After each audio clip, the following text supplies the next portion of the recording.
Hello and welcome to ARC360's The Future in Focus digital event series.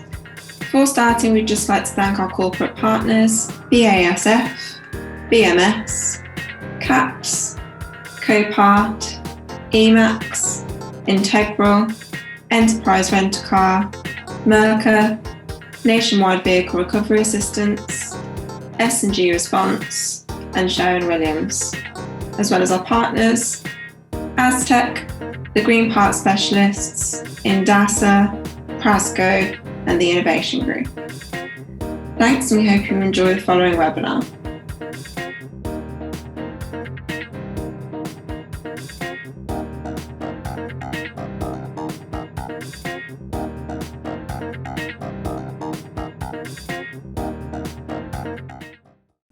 Okay, so welcome everybody, and first and foremost, huge thank you for joining us today. I'll work my way around the screen. Chris, Vic and Kevin, that's how I see it in front of me.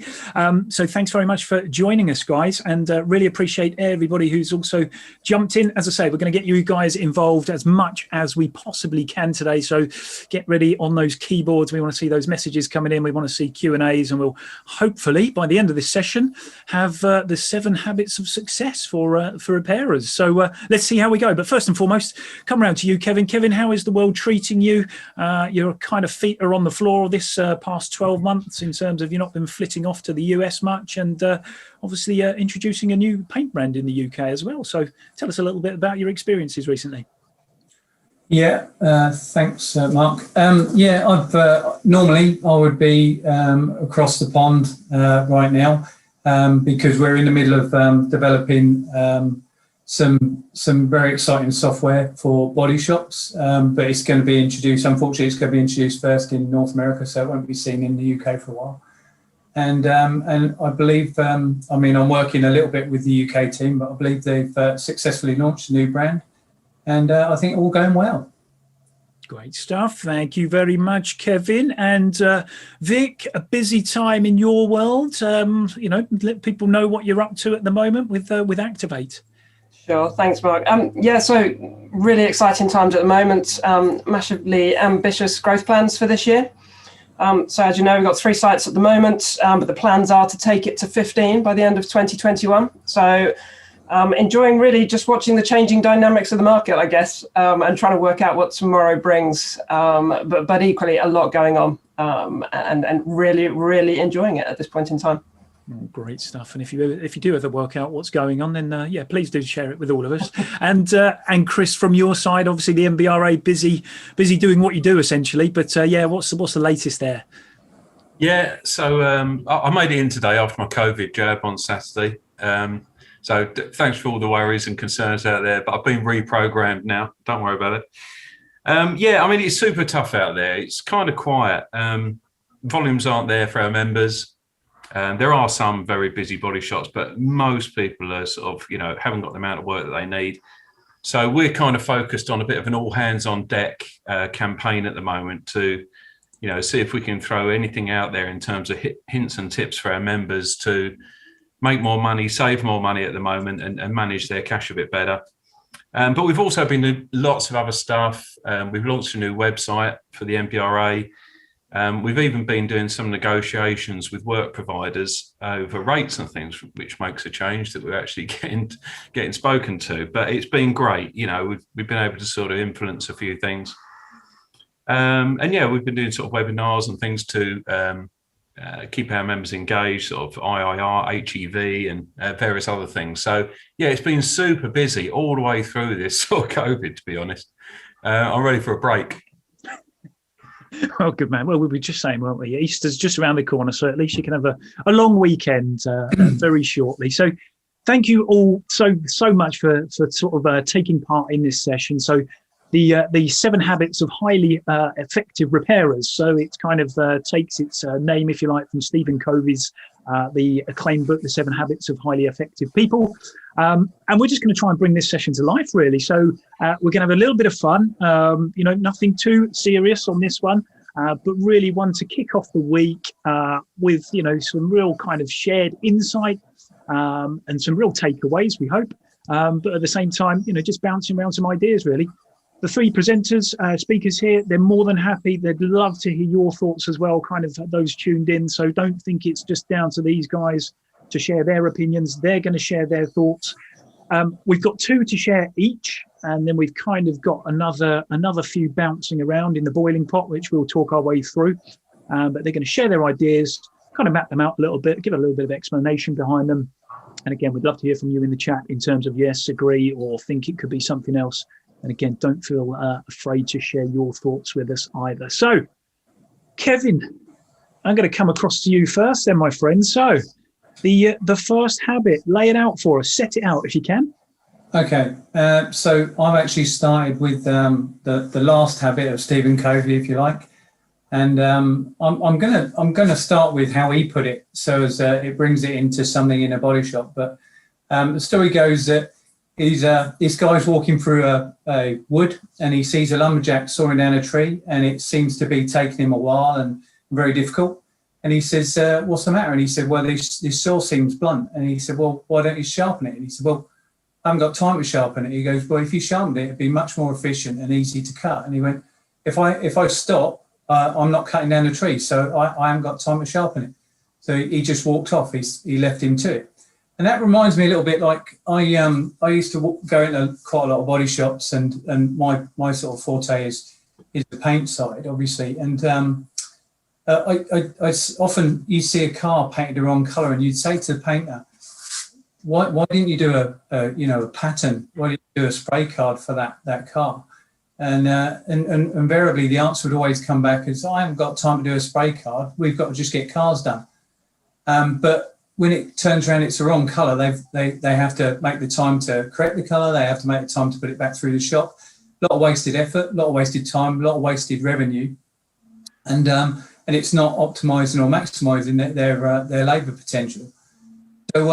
So looking at this, what's a way of solving that problem? Well, if you introduce an SOP, which is a possible solution, so a standard operating process to actually make sure that the colour is checked, the parts are checked, the inventory is checked all before the car gets anywhere near it being repaired.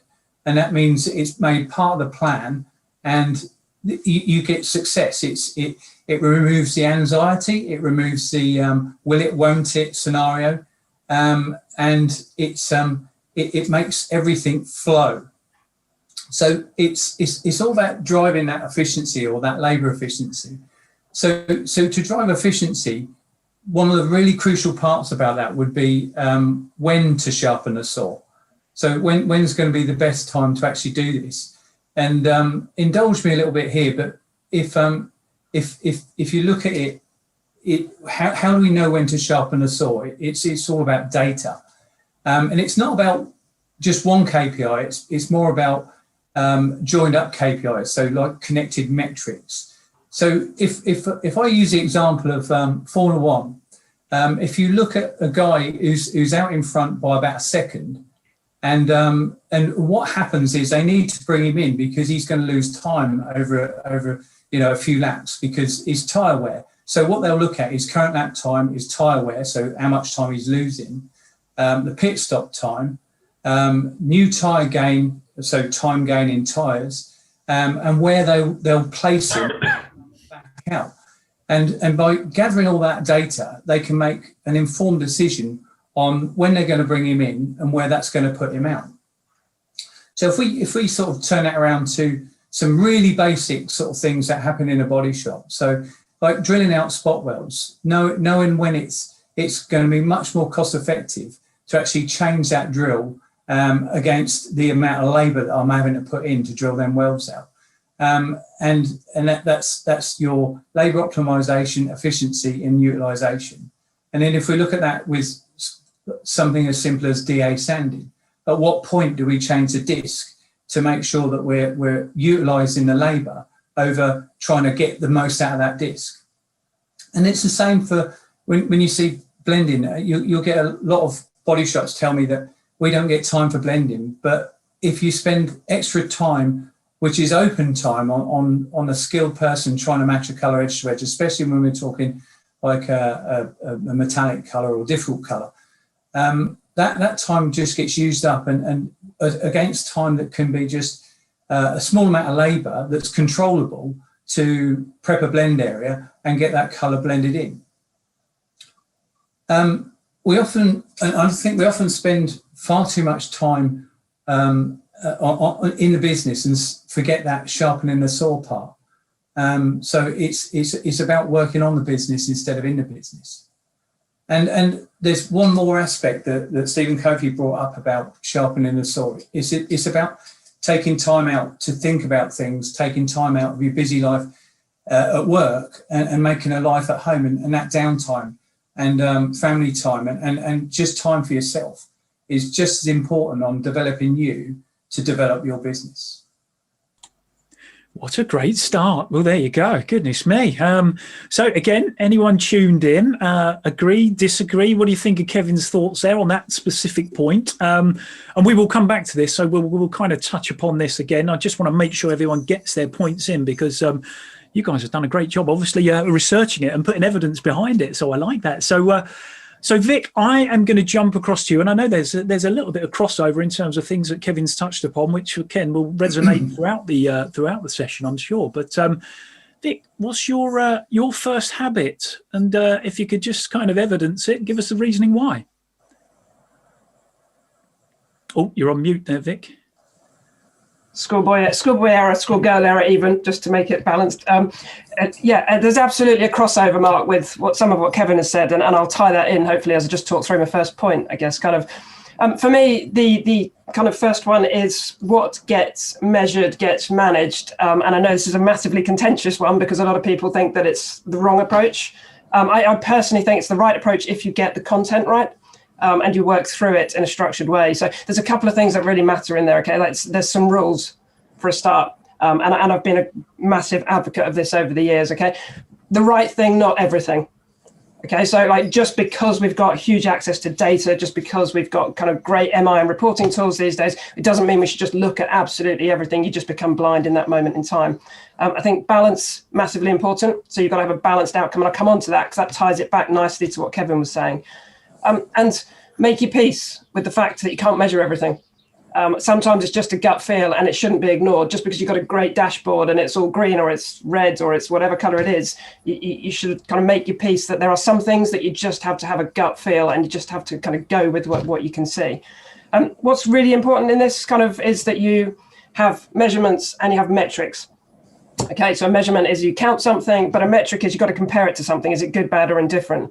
Okay, so you've got kind of, you can have a target, you can look at how you've performed in the past, but the real important one for me on this one is trends, right? You've got to watch the trends. They'll give you everything. They'll tell you where you're going. They'll make you reactive rather than kind of like, they'll kind of keep it in the front of your mind as to what's going to happen going forward so that you can take action. The bit that I'm going to tie back to what Kevin was saying is the balanced part. In our industry, it's very easy to focus on volume in, volume out, right? That's the absolute, but volume is king in this industry, okay? And volume is short term.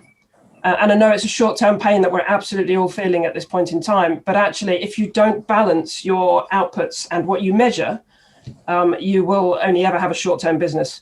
Okay, so for me, bringing it back to our industry, and again, back to Kevin's point previously, you've got to look at everything here, right? You've got your product, which to me is quality repairs.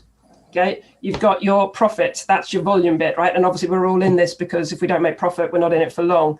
But actually equally as important, if you think of like your balanced scorecard approach, is customer and people. So customer, we're all well aware of kind of that's our end customer, as in the person that owns the car, but also our work provider customers and the outputs that they're looking for. And the one that a lot of people, I think, have sometimes forgotten, especially in stress times where volume is an issue, is people. You've got to look after your people because if you don't look after all of those things and it's not balanced, for me, it's always going to be short term.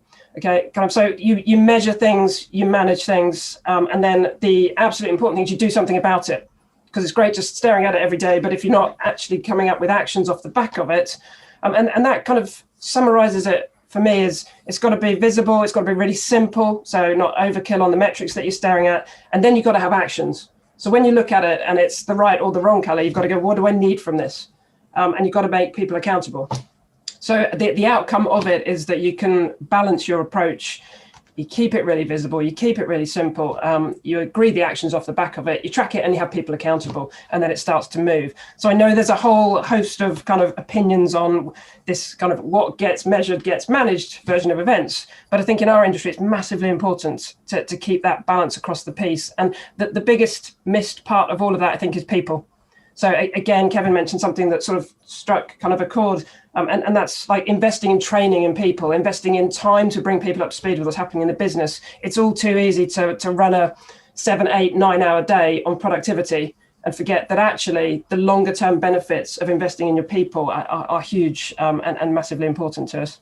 So that's the first one. What gets measured gets managed. Brilliant. Thank you very much, Vic. And I can see the messages are coming in, which is great. So Kev Thompson talks about plan, do, check, act, adoption of the 4M process, fix it right first time, quality repairs, Kaizen approach. Absolutely. Rob Gee, most businesses don't believe in pre-planned maintenance or research to prevent downtime. So yeah, that ties in exactly back with what Kevin said there. So great stuff. So good. This thing is coming alive, which is brilliant. So Chris, and interesting point there you said about gut instinct there, Vic, which is very, very interesting. Hopefully we'll get time to come back into that. So I think amongst all the metrics, sometimes that is kind of the one that's we all forget, don't we? We go against it for some bizarre reason. Chris, over to you. So your first habit. Yeah, I mean, I think everything that's been said already is excellent, actually, and I totally agree with it. You know, in terms of sharpening the saw and you know, staying on track and measuring everything. It's funny. Normally, you do these sort of things. You listen to these sort of things. They're normally from successful millionaires or billionaires, and sorry to say, I'm not a billionaire. I've got all the notes. I just haven't got anything in front of it. You know what I mean? But I think one of the obvious ones, the one that needs to be there really, is setting goals and setting objectives. You know, it probably is the most important thing in a business. It's just about knowing where you want to go, I suppose. And I don't know how many body shop owners out there just sort of go to work. They don't know where they're going. I don't know how many there are out there, but it's such an important thing. You know, one of my old bosses at Direct Line, Steve Maddock, he said to me, and this is a management, he read it himself, start with the end in mind. You know, be clear about where you want to go. And I think that's a really important thing. And that's stuck with me. And when you've identified, when you've been clear about where you want to go, and that isn't an easy job, by the way. That can take ages to really suss out what your goals and objectives are, but it's worth spending time doing it. Share them as well, like make them public. You know, I just heard Vic say 15 body shops this year, massive growth. She's already thrown it out there into the world, and she's putting herself under pressure to deliver on her own goals. So, you know, whatever it is, and if you're a body shop owner, I mean, I've never owned one, but I've run sort of 17 once. If it's growth, if it's about gross profit, if it's about lifestyle, you know, how you want to live your life, or if you want to, you know, grow a body shop group and sell it, you know, you want to be really clear about what that is, because they all entail different things. If you want to just take your money, you know, and not make a profit and live a great lifestyle, that's one thing. If you want to sell a body shop group, you need to leave the money in there. You know, you need to make sure it looks successful, it has a good net return, because that's where you're going to sell your business at the end. It's going to be based on the multiple of your net return. So, you know, I suppose that's the first thing for me. Just be really clear about your goals and objectives, you know, break it down into smaller objectives. But on the back of that, if I can just sort of stick with it, it's about also communicate it within the business. I remember when I was at Churchill, you know, really started out, we had a chairman, Martin Long, and he would do he called it church halls. So he would get the entire staff into a theatre, and he would just rock his way on with a Budweiser in his hand, like all those really great entrepreneurs do. You know, he'd take his jacket off and sling it on the floor, And he would just talk from the heart, no PowerPoint, no nothing. He just talked about his ambition for the business. And it was so powerful. It was unbelievable. I used to come out of those, as an engineer, and all the others did, just fired up to go and deliver on what they wanted as a business. I remember he said once, he talked about, and they're good storytellers as well. But I remember him saying that, his dad was a miner, and he got made redundant, and he talked about the impact that had on his family, which was huge. And he said, to us that I will promise you, if you all do what you need to do in your objectives for us to deliver our objectives as a business, I will never make anyone redundant, ever. And he never did. I mean, that's tremendous. You're sharing things like that across your business. Tell your people why you're doing it. And it's amazingly powerful. So that one's really stuck with me. I'll start with that. Brilliant. Thank you very much, Chris. And again, good to see the conversation come alive. Balance and key and well-being of employees is especially in focus at this time. Absolutely. Test and measure the primary key areas that affect the business. So again, cross-relating to everything that's already been said. Be accountable. Have your people holding you accountable to your goals. Again, probably links back with what Vic's just said about the 15 sites this year. I see there's bits coming in everywhere. So it's great. Absolutely superb. So let's keep the conversation alive. Kevin, I'm coming back to you. So what are we on now? We're on habit number 4. Your second one. My second one, which is number 2, apparently, according to Stephen Covey, which is begin with the end in mind. And I know Chris has touched on this a bit there. But, and it was already said in one of the comments, plan, do, check, act. They're old adages or they're old ways of doing things, but they still work. If I think about a story that happened years ago when I was in a body shop, and my boss was all about getting work in, which is obviously that's what we need to do, right? And I remember a car pulled up, just wanted an estimate, and he just basically managed to talk the owner into letting us keep the car. He just grabbed the keys, as it were, and brought the car in, took it apart. Everything was good. Looked like it was good because obviously he grabbed the keys, got the work. Lo and behold, it was only a simple repair, really. It should have been about a 2-day repair, and it was a front corner.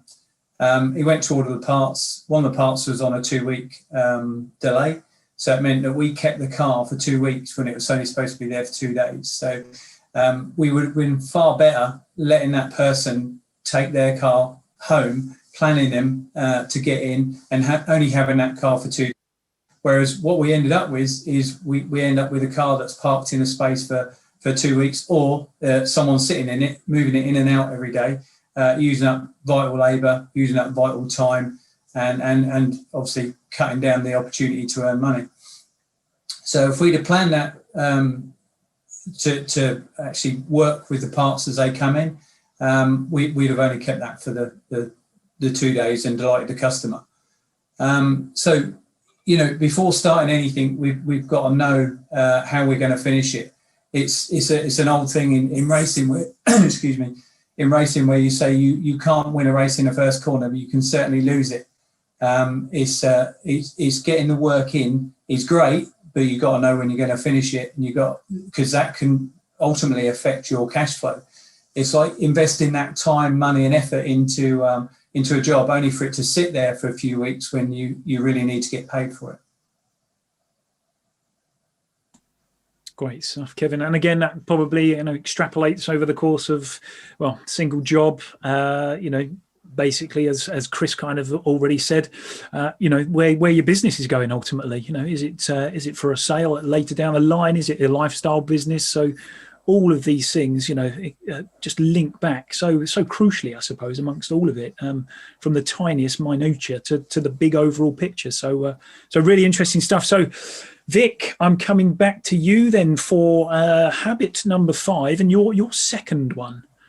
Thanks, Mark. I feel like my second one is a little confused, and I'm probably making one into several here and kind of like getting away with adding a few extra in. So the overriding one is break every problem down into simple steps. And there are many variations again of this kind of, lots of different people have written various kind of approaches to this back in time.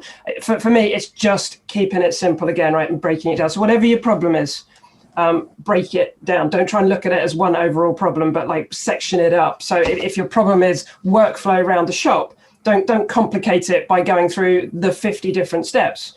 Keep it to 7, never more than 7 in my view. It is the approach going forward. And I guess kind of how it plays into our industry at this moment in time is that it's hugely complex. There are a lot of challenges and a lot of problems playing in. And so all of us are looking at things we've never seen previously that are challenging us. And sometimes it can literally feel like you're going a little bit insane.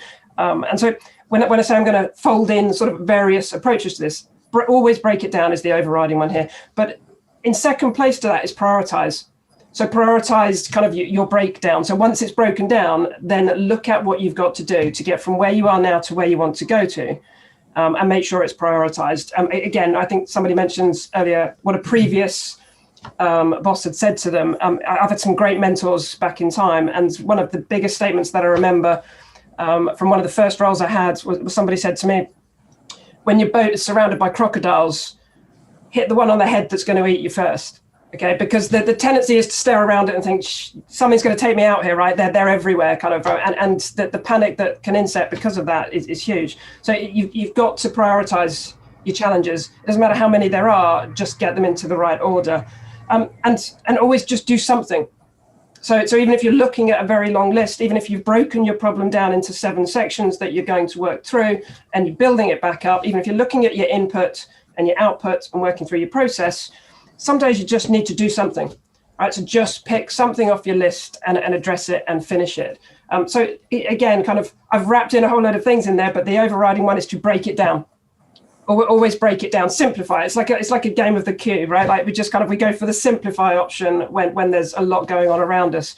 And I think the last 12 months in body shop territory have been so challenging that it's easy some days to look at it and think, geez, I've got 20 things. Which one's going to get me first here? But again, sometimes you just have to stand back, break it down, prioritize the list, and do something to keep moving forward. So it's a simple one, Mark. There's no complexities in it, but it's something that numerous times in various roles I've stood back and said, okay, right, it feels like a big problem, or it feels like a lot of problems, and actually, I just need to lay it out in front of me and then start somewhere in an order. So it's simple and straightforward. So come on. We like simple and straightforward. And again, it's that, it's that momentum, isn't it? As soon as you start moving in the right direction, then all of a sudden, everything does become far more sort of palatable, I suppose. And you can sort of see it in a completely different light. And that can be in any walk of life, I'm absolutely sure. So just looking at the comments coming in, reference from Rumby, who said, Martin, Chris, you referenced Martin as your previous boss, I think. And she was saying what a great boss he was. Tim Kelly's dropping in lots of book references in there, which is great to see. There was a couple of suggestions came in. Doug Kirk, obviously your colleague, Kevin. Thinking precedes doing is the key to the success of any business. So take that time to think things through before we act, I suppose. When it comes to metrics, that you measure twice and cut once. So absolutely. Again, critical part of that. So lots more coming in. So keep those messages coming in. This is great. This is exactly what we wanted from this session. So Chris, I am coming to you then for habit number 6 as it stands, and your second. Yeah. So I totally agree with Vic's thing around time management, by the way. I mean, it is just critical for everyone, isn't it? Whatever you do. I try to put half an hour in my diary every morning just to rejumble everything, put in a list of what I want to do today, and never more than 5. And typically I get 2 done. but at least they're the most important things that you need to do. But no, something that is actually in Covey's 7 Habits, but I didn't realise it till I read it later on. But somebody mentioned this years and years ago, which is about being responsible. And the word itself blows your mind if you think about it. If you break it down, it's to two. It's response able. It basically means whatever comes at you in business or in life or whatever, you can choose how you respond to that. This is that stimulus response thing. Covey talks about it brilliantly, actually. But it's such an important thing in life, I think, just generally, because you can choose how you respond to anything. So often, it's easy to get, especially if you're in the body shop industry. I mean, there's so many things that come at you in that industry non-stop. Something an engineer's done, said, a contract has come through, low work volumes. There's so many things that could grind you down, quite frankly. People issues, everything else, it's just like super tough. But everything that happens, if you take the obvious response to it, like, oh God, the work's gone down, bloody hell, blaming other people, being angry about something, it can grind you down. And it doesn't actually take you forward. So, my one next thing would be just every time something hits you, take a second to think about how you want to respond to it, because you can respond in any way you want. You can have bad news and go, actually, that's good. Well, I haven't got, the work that was supposed to come in today didn't come in. No, actually, that's good news. Because we can do that thing that we wanted to do. We can do that bit of training that we wanted to do. Or it's that bit we didn't have time to do, we can invest in it. So I don't know if I've explained that very well. But one of the other things around that is just choose to be happy, right? So I come into work some days, and I go, what's the matter with you? Why is he always happy? It's because I want to be happy. I don't want to be unhappy. So I choose to be happy every day, no matter what happens. I just decide I'm going to be happy, even if really bad news hits you, So I think, that's a really important thing. I often hear body shops, rightly complaining about the environment and the circumstances that they're working in. There's a lot to complain about in the body shop world. But if you're responsible, you look around and you think, well, actually, this body shop group are doing phenomenally well. This body shop are doing phenomenally well. This one are doing phenomenally well. They're all operating in the same environment as me, and they're all making a success of it. So even under the impossible circumstances that we're in, pretty much, they're finding a way. And if you be responsible, you think, okay, well, I can do that too. I can do that, and find a way to do it. So a bit of rambling there, sorry, but I hope it makes sense to someone. You've gone deep there, Chris, but no, absolutely, and all of that, I suppose, ultimately ties in with kind of having the end in sight, i.e., so you're not knocked off in any way, shape, or form. The direction you're heading. I suppose if you understand that, then anything that comes at you can be managed, response able, as you say, in any way, shape, or form. So no, that's great stuff, and it all starts to link. Everything we're talking about here is linked in one way, shape, or form. There's no two ways about it. Great message coming there from Dean Lander of Thatcham, who will be on with us later today. So he refers to 3D. I've not heard this one before, but describe the vision, delegate the actions, depend on those experts you trust to do their best. So another great one there that's come in, and we'll come round then, because we'll do the third one. So I appreciate we've got 10 minutes left, and we'd like to put these to the vote. But what was interesting then, when we sort of approached you about this session, I said to each of you, right, if you can take two and run with that, and then also send me a third so that we can kind of put that to the poll. Now, your third ones, as I said, were very interesting because they were all about yourselves. And I just thought that was fascinating. So, Kevin, do you want to take up yours first, which was seek to understand first before being understood? Yeah, thanks, Mark. I wouldn't mind if I can just drop two in. They're only really short ones, but they're all part of it. And there's one of them I don't think we spoke about just yet, but hopefully I don't steal anyone's thunder. But so seek to understand before being understood. The ability to hear is a gift. The willingness to listen is a choice. I mean, I like the way Stephen Covey put it, and just referencing him just a minute.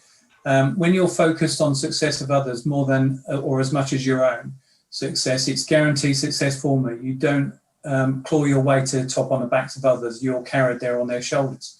And that led me to start thinking about, well, how can we work that in a body shop, and how would I see that working in the body shop?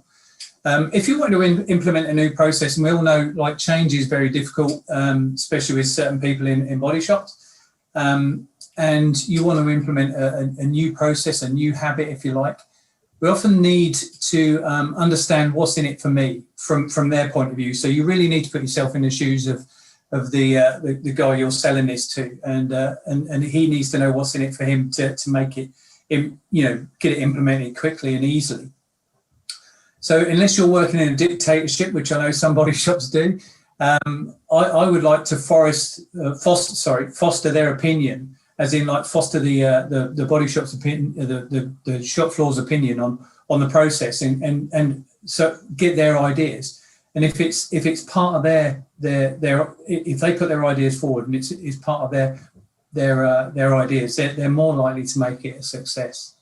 So if you understand it from their point of view and what difficult is, and you're not going to know everything about what's happening in that shop and how it impacts certain things that they do. So if you foster their opinion, it's going to be much more likely to be a success going forward.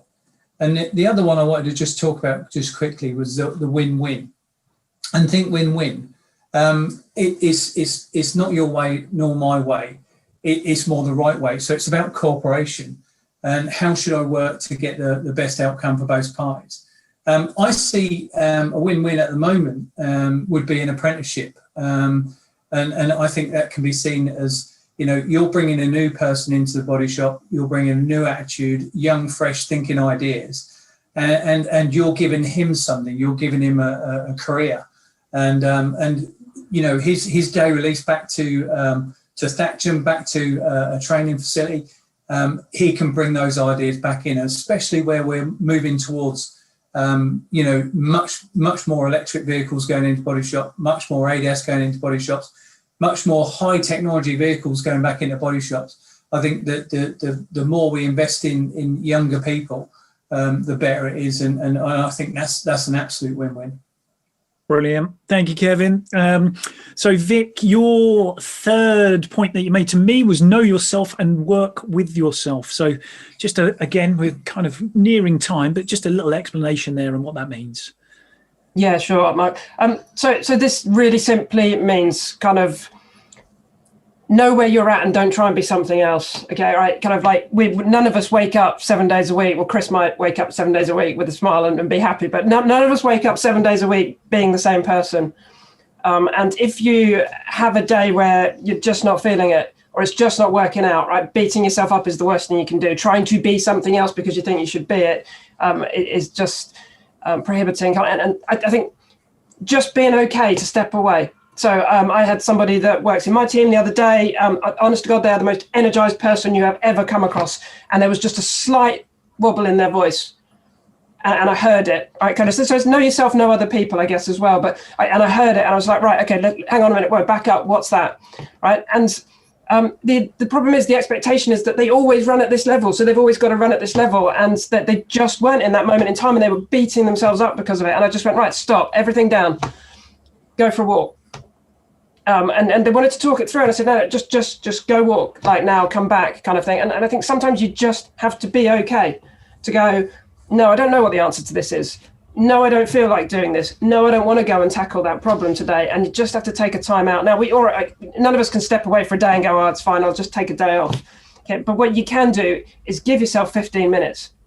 Go make a coffee, go do something that you want to do, like kind of walk around the car park, whatever it needs to be. So it's just know yourself and know other people, right? Take time out. Everybody's got a motivation behind them, and sometimes it's just gone in that moment in time, and that's okay. I think if all of us were really honest, we would all admit that we don't operate up here 100% of the time. But the problem is we think we need to display that we are operating up here 100% of the time. And I think a little bit of vulnerability and all of those things that we talk about is okay sometimes. Of course, not all the time, right? Because if not, we'll just stand still and don't go anywhere. But give yourself a break. It's simple.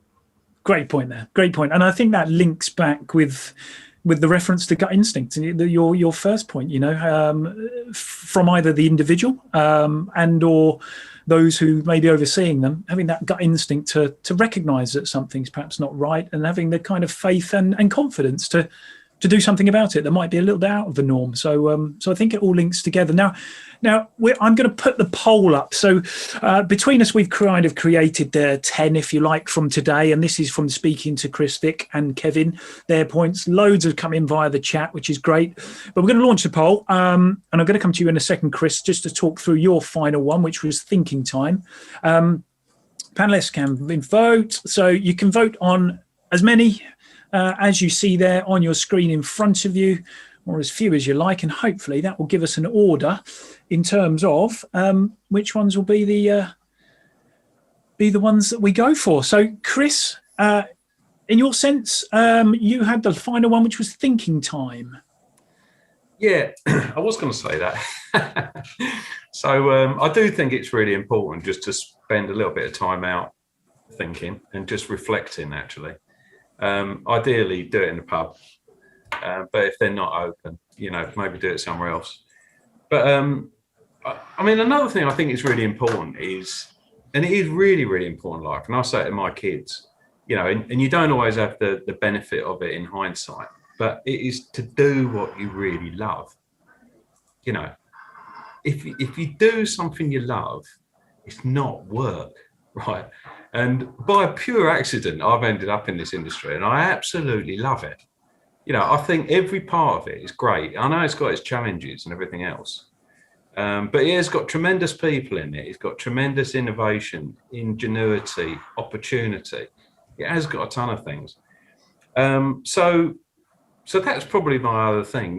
Do what you love. If you don't enjoy it, try to find a way. But if you don't, get out. I mean, there's body shops that I talk to out there. I know a couple of people who hate body shops, and yet they've been tremendously successful. And I just think, how the hell have they managed to do that? They've been brilliantly successful doing something they don't even enjoy doing.